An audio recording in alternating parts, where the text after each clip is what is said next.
Իսկ ինչ վերաբերում է այդ impeachment-ին, տեսեք, շատ կարճ տեղել ասեմ,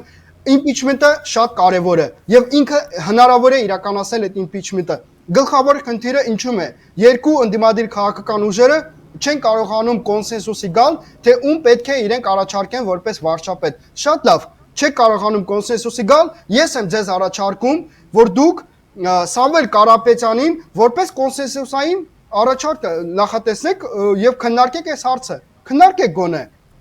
Որովհետեւ վստահ եմ, ինչպես հանրապետական կուսակցությունը, այդպես էլ Դաշնակցություն կուսակցությունը եւ այլ ընդդիմադիր քաղաքական падգամավորները, քաղաքական գործիչները, падգամավորները իրենք աջակցելով Սամվել Կարապետյանին, ուրեմն կոնսենսուս է սա բոլորի համար, որ կարող են առաջարկել Սամվել Կարապետյանին որպես ընդդիմադիր քաղաքական ուժերի առաջնորդ եւ որը կարող է դառնալ ժամանակավորապես վարչապետ դառնալ, սա էլ է շատ կարեւոր։ Մինչեւ 2026 թվականի ընտրությունները։